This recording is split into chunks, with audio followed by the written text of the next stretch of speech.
Okay, welcome back. And as mentioned in the last video, I thought I would show some records off that I got in the same charity shop. And as you can see here, some of them are in not the best condition, the cover anyway of that one. And some of them are a bit obscure and a bit crap, like Holding My Shoe from Neil from the Young Ones. And on the back, he's just basically listing all the credits, but in a humorous way, saying all the breadheads and people that put a total downer on the experience. He wanted to do an acoustic set, but they wanted to go with all their electronic machines and totally totally bring the whole thing down with the capitalist media gonzos and packaging marketing. Where was it? He says something about tape recorders and computers and got in this heavy technology freak Ted Hayton and Barbara. Yeah. So yeah, he's given some credits, but in a humorous way. I remember this when it was in the charts. The Young Ones also did a cover with Cliff Richard of the Young Ones, and very underrated, very funny humour. If you are not from the UK and not aware of the Young Ones, you should check them out. If you like things like Trailer Park Boys or that sort of humour. I was introduced to Trailer Park Boys by a friend from America who was big into the Young Ones. So if you like Trailer Park Boys, you'll like Young Ones, vice versa. So I'll show the 7-inch ones off first. We've got Lessons in Love from Level 42. And yeah, not much to say. Hot Water Live is on the B side. Do like a bit of Level 42. So does Alan Partridge. Where are we going to eat? What we're going to eat and where we're going to eat it? We're going to eat the Chinese way on Level 42, something like that anyway. Tracy Ullman, Breakaway. Did have a bit of a crush on her back in the day. She was on a show with Lenny Henry and some other guy. I can't remember his name. Oh, yeah, that's going to bug me. But yeah, she looked quite hot there. Funnily enough, I see her. She was in a Woody Allen film. Something about robberies and small-time crooks, I think it was. She looked different. That's all I'll say in that film. She was called Frenchie. Frenchie. UB40, Don't Break My Heart. And on the B side, what we got on the B side? Mek Ya Rock. So I checked that one out. I do like early UB40 stuff. Food for Thought, King, all that business. Substitute, Clout. Not sure about this one. But I know the song Substitute, so it could be that. 1978, sounds about right. And the last 7-inch we've got is from Casey and the Sunshine Band, which I do like a lot. I bet you didn't know that. Well, now you do, and please don't go. So there's those. Do like a bit of Casey. Some good break beats and some good time music. This one I can't find anything info about. It's looks like German. Ich bin, all that business. It's a religious record. Psalm 18, Psalm 125. Obviously the imagery there's kids getting high on some bongs there. So yeah, nothing's changed really. Reading a book, old technology there, lost on today's youth.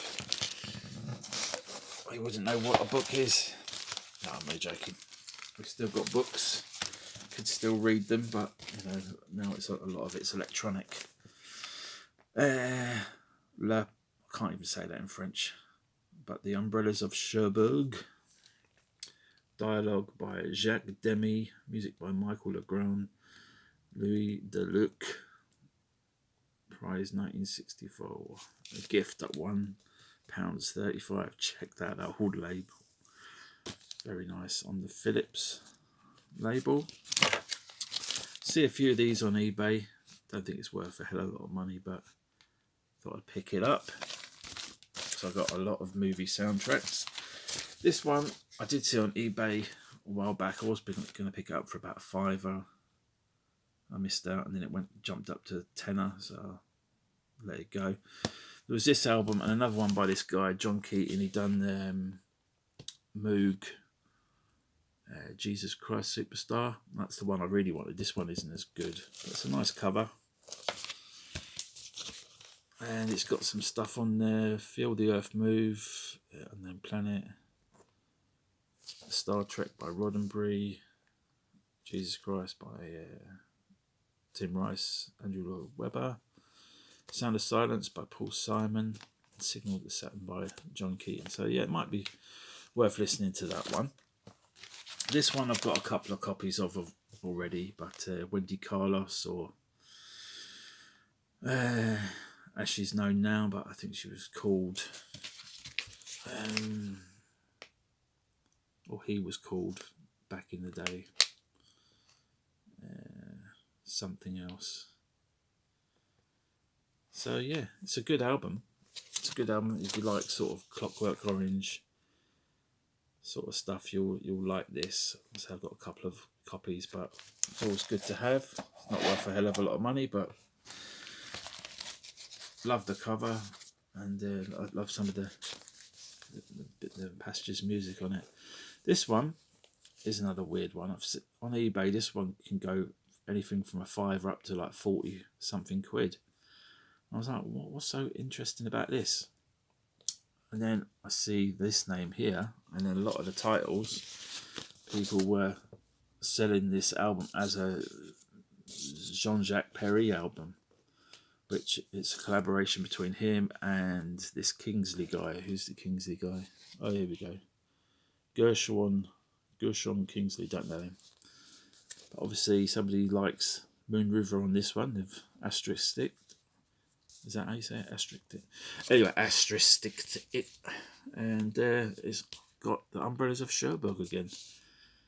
And Spanish Flea. So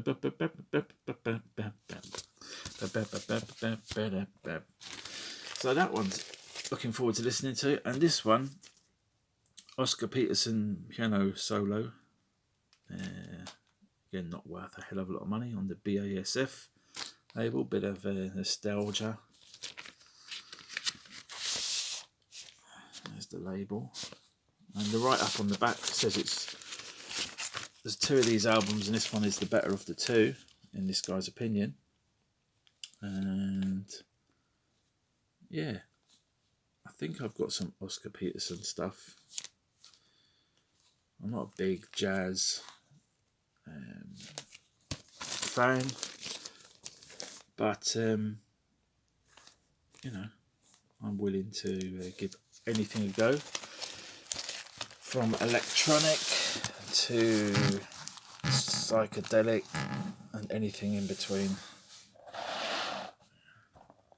Rock, pop, religious albums, as you can see. I will give anything a go. I've got some Ravi Shankar, I've got some soundtracks, I've got some language records, I've got a lot of stuff, a lot of crap, a lot of stuff I should probably not have. Kids records, you know, like nursery rhymes, all that sort of weird, obscure, creepy shit that when you mix it in with other stuff, it sounds horrendous.